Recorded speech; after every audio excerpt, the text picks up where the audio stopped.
A paz do Senhor, querido professor, querida professora da Escola Bíblica Dominical. Eu sou Cibele Reis e estamos aqui para mais uma pré-aula da Escola Bíblica Dominical da classe de adolescentes com faixa etária entre 13 e 14 anos. Vamos lá?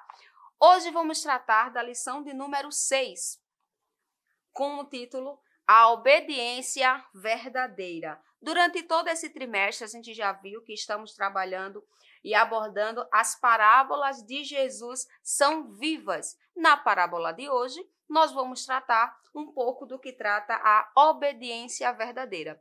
Para introduzir essa lição, meus queridos e queridas professores, é como eu sempre digo, acolha bem o seu aluno, receba o bem, recepcione o bem, não é? Trate-o de uma forma amistosa, de uma forma carinhosa, porque afinal, alguns de nossos alunos, alguns de nossos adolescentes têm esse contato amistoso e carinhoso, de afeto. O único contato que ele tem muitas vezes é na Escola Bíblica Dominical. Então vamos disseminar o reino de Deus e espalhar amor por onde a gente vai. Tendo dito isso, para introduzir a nossa aula de hoje, nós já entramos na lição onde a gente trabalha a lição, o texto bíblico em classe, ele se encontra no livro de Mateus, o capítulo 21, dos versículos que se estendem do 28 ao 32, né, que vai tratar justamente da parábola, vamos olhar, a parábola dos dois filhos. Então, dentro de toda essa temática é o que vai estar sendo trabalhada a nossa aula de hoje. E como introdução, a própria lição ela já nos traz uma dinâmica muito bacana, que eu coloquei aqui, já iniciando aqui o nosso momento, eu coloquei aqui de uma forma bem simples.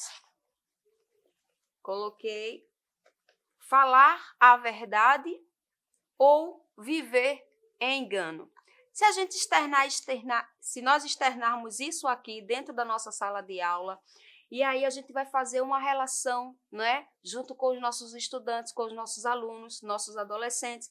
Quais as características de uma pessoa que fala a verdade? Qual o perfil? Como que ela se apresenta na sociedade? Uma pessoa que anda e vive falando a verdade. E no outro lado nós temos uma pessoa que vive uma vida de engano. Como é que é o perfil dessa pessoa? Quais são as características? Uma dessas respostas, com certeza vai surgir que quem fala a verdade é uma pessoa muito segura, é uma pessoa muito consciente do que diz, é uma pessoa muito autêntica, muito verdadeira, não é? E, por outro lado, uma pessoa que vive uma vida de engano ou vive em engano é uma pessoa que vive cismada, vive com medo, vive desconfiada de tudo, afinal de contas, não está com a verdade. Então, vamos introduzindo a nossa lição. A gente traz como uma introdução mesmo para a nossa aula esse tipo de atividade, certo? E com isso a gente vai discorrer, mas o que é obedecer? Por que obedecer? A quem devemos tal obediência, né? Algumas pessoas acham que a obediência é apenas para crianças e para adolescentes, ali na sua fase inicial de vida, e a gente sabe que não, né? Isso é um equívoco, como a própria lição ela retrata para nós. Todos nós cristãos que servimos a Jesus, que servimos aos ensinamentos dos evangelhos de Cristo, nós devemos sim ter uma vida de obediência, uma vida regrada diante de Deus, não é? E aí a gente traz um assunto, como o próprio texto da lição ela traz aqui, esse é um assunto tão sério que o Senhor Jesus afirmou que a nossa intimidade com Ele está ligada à nossa obediência aos seus mandamentos. Mais uma prova de que uma pessoa que serve a Deus, uma pessoa que é de fato seguidor do Evangelho de Cristo, é uma pessoa obediente e cumpre os seus mandamentos. E uma vez cumprindo os mandamentos, o próprio Senhor Jesus, ele fala do estreitamento desse relacionamento, da intimidade que a gente tem com Deus. Então, a intimidade que nós temos com o nosso Senhor Jesus passa muito pela questão de nós obedecermos ao que o Senhor Jesus ele designou para nós aqui nessa terra. Amém? Então, tendo dito isso, introduzindo esse ponto na nossa lição, a gente hoje vai trabalhar os 3 pontos, né? E como objetivo nós temos destacar a hostilidade dos líderes religiosos com João Batista e com Jesus Cristo. O segundo objetivo que a gente vai tratar hoje também é falar sobre a verdadeira obediência e a falsa obediência, por isso já a introdução aqui nesse primeiro ponto, né? E refletir sobre os propósitos de Deus para a vida de cada adolescente. É algo muito importante. Os adolescentes estão conosco e nós somos o mediador, né? Onde a gente vai estar ali auxiliando esses adolescentes a construírem a sua fé, a crescerem espiritualmente dentro da casa do Senhor, e isso obviamente refletindo nos propósitos que Deus ele tem para a vida de cada um adolescente. É importante que a gente traga isso muito estreitamente para a nossa responsabilidade enquanto professores da Escola Bíblica Dominical, para que a gente possa fazer essa ponte, esse elo, trazer essa orientação para os nossos adolescentes, né? E enquanto eles descobrirem, eles saberem, eles refletirem sobre os propósitos, qual o propósito de Deus para a vida de cada um dos nossos adolescentes, qual o objetivo que Deus tem traçado para cada um deles, como que os nossos adolescentes eles vão estar aceitando, conhecendo, de fato, imergindo dentro dos propósitos de Deus. Eles precisam ter essa orientação, essa mediação, e nós somos responsáveis por isso. Nós somos propulsores da palavra de Deus e temos adolescentes em nossas mãos para que a gente possa cuidar, tratar e levá-los ao pleno conhecimento da palavra de Deus. Amém? E aí o primeiro ponto, ele já trata de João, Jesus e os líderes religiosos. A gente vê aqui que a nossa lição hoje, ela, como a gente pontuou, ela passa, né, no texto base da nossa lição, no livro de Mateus, capítulo 21, e a gente vê que todo o capítulo 21 do livro de Mateus, ele já traz ali alguns dos sinais ou algumas das observações que o Senhor Jesus ele já trazia para a gente em relação a essa questão de obediência, não é? E em relação ao nosso relacionamento mesmo com Deus. E essa questão de aparência e de verdade, o que é verdade e o que é real. E aí a gente já destaca a entrada triunfal de Jesus em Jerusalém, dos versículos do 1 ao 11. Né? No segundo ponto, a gente já vê aqui a purificação do templo em Jerusalém, e aí é onde a gente observa os destaques, que o templo é um lugar sagrado, um lugar de adoração, e ali as pessoas com as suas falsas adorações, com seus falsos ensinamentos, as suas falsas doutrinas, elas acabaram que corrompendo o que de fato era para ser a visitação ao templo, né? Acabaram ali comercializando e fazendo do templo do Senhor, da casa de Deus, fazendo um lugar de comércio, um lugar de muitas outras coisas, menos de adoração. E isso eles acreditavam, né, e defendiam de que era sim uma prática muito verdadeira, muito coerente com o que é a palavra de Deus. E Jesus ele vem mostrando que não, a casa de Deus é casa de oração, é lugar de adoração. E ali Jesus chega repreendendo a todos. E um outro ponto também que trata também nesse capítulo de 21 de Mateus, e é quando ele destaca também a questão onde Jesus ele amaldiçoa, né, a maldição lançada ali por Jesus em relação àquela figueira muito florida, muito bonita, muito esplendorosa, mas que não dava frutos. E o que Jesus estava esperando naquele momento, né?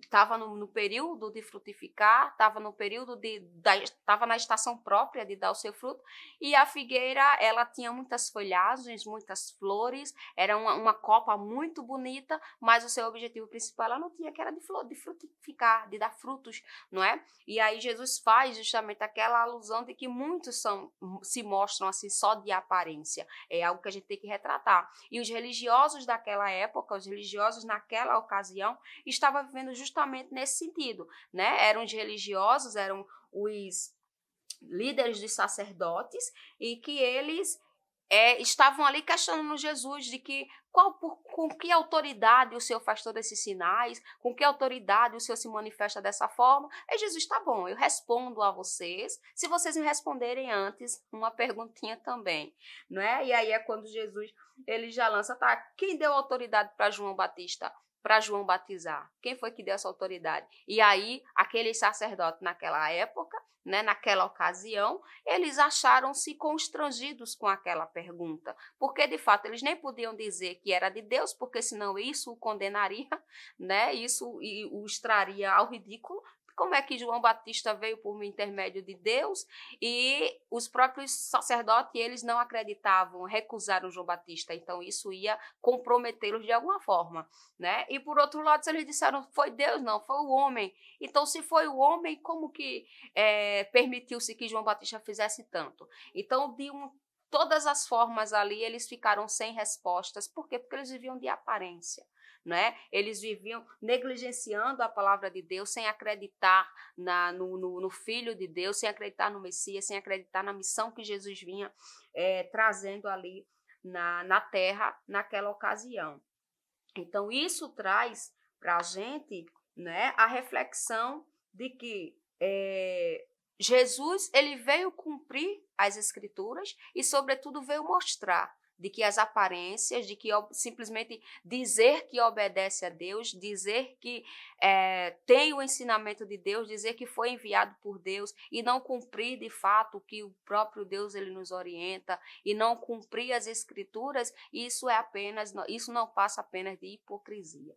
Né? Então, nós somos servos do Senhor, devemos professar a nossa fé, devemos confiar nas palavras ditas por Cristo, descritas na Bíblia Sagrada, e assim a gente vai vivendo, disseminando o reino, aumentando o reino e propagando o amor de Deus por onde a gente passa. Ou seja, obedecendo a palavra de Deus e seus ensinamentos. Amém? E aí, no segundo ponto, a gente tem a verdadeira e a falsa obediência. Nesse ponto, a gente destaca aqui justamente a passagem que está referenciado hoje no nosso texto base. Em Mateus, o capítulo 21, e o 28, ele fala assim, mas o que vos parece? Um homem tinha 2 filhos, e dirigindo-se ao primeiro, ele disse, filho, vai trabalhar hoje na minha vinha? Aí o filho, porém, ele responde, não quero.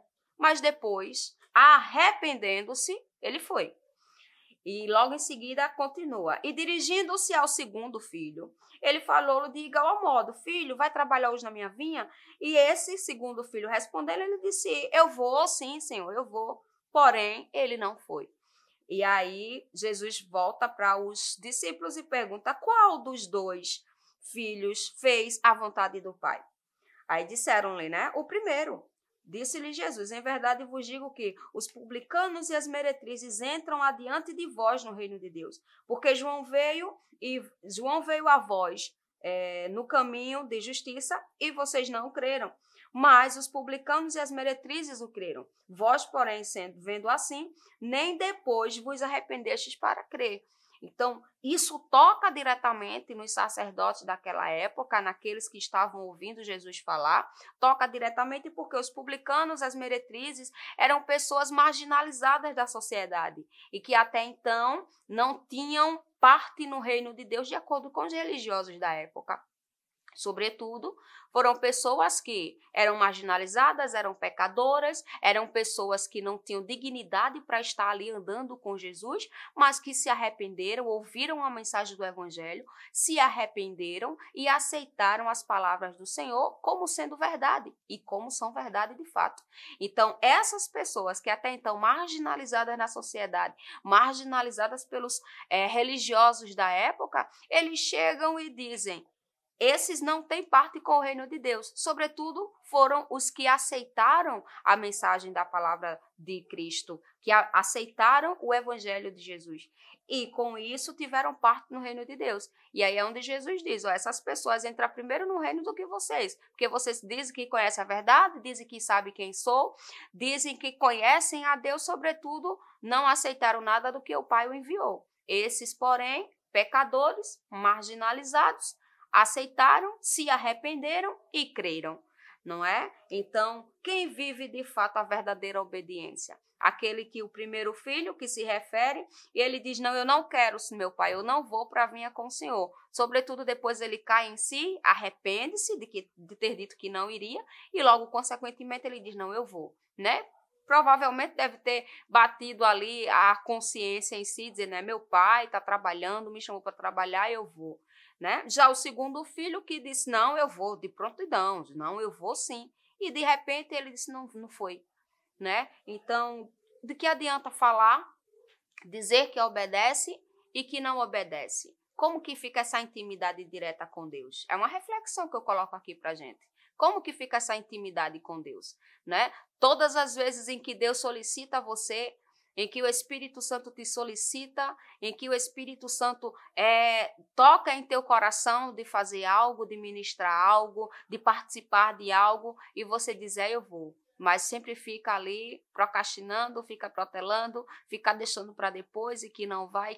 E com isso, quem sofre? O reino de Deus. Quem sofre as consequências, né? A obra e a obra. Então, nós fomos chamados para essa missão, né? Então, temos o dever da obediência, né? A Cristo e a palavra a palavra que o Criador deixou para nós. Então, a parábola dos 2 filhos que Mateus retrata aqui, né? Ele traz justamente essa questão da verdadeira e da falsa obediência. E aí onde a gente destaca, o arrependimento sincero e verdadeiro é capaz de mudar não apenas a forma de pensar de alguém, mas sobretudo a sua maneira de sentir e de agir. Porque nem todos que dizem Senhor, Senhor, herdarão o reino de Deus.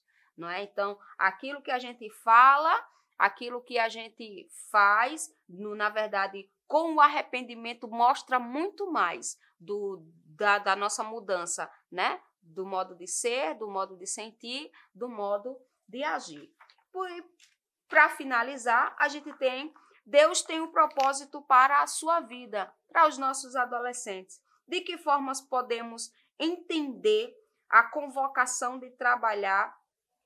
De forma que podemos entender que a convocação para trabalhar na plantação de uvas, fazendo referência à parábola, equivale ao estar comprometido e engajado nos projetos de Deus para o mundo. Eu, enquanto servo do Senhor, filho do Deus Altíssimo, seguidor do Evangelho de Cristo, enquanto cristão, qual é a minha função que estou tendo dentro da igreja? Qual a minha função que eu estou tendo na minha escola, no meu trabalho, na faculdade, seja lá onde estiver? Qual a função que eu estou tendo? Qual o papel que eu estou assumindo? Então fica aí a reflexão e de que sempre que o Evangelho do Reino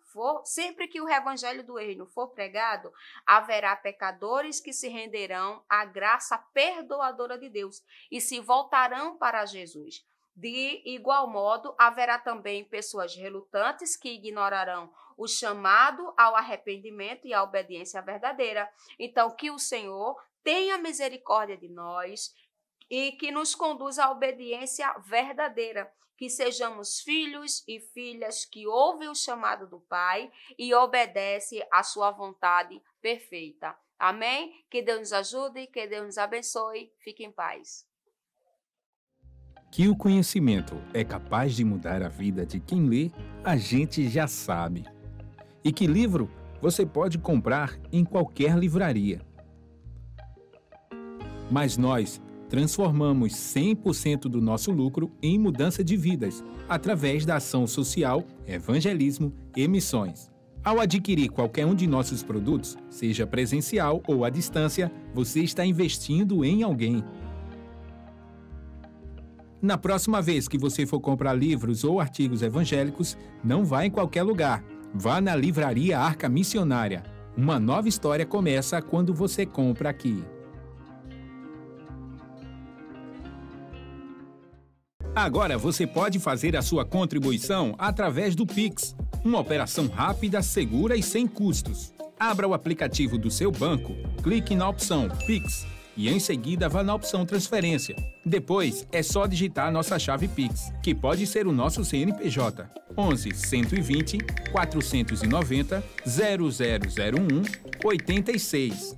Nosso e-mail contribua@eadalp.org.br ou nosso celular 81 98883 2755. Verifique se a contribuição é para a Igreja Evangélica Assembleia de Deus em Abreu Lima, Pernambuco. Confirme a transferência e depois siga o procedimento do seu banco. Anote nossas chaves Pix para não esquecer. CNPJ 11 120 490 0001 86. E-mail contribua@iadalp.org.br. Celular 81988832755. Você está contribuindo para o crescimento da obra de Deus.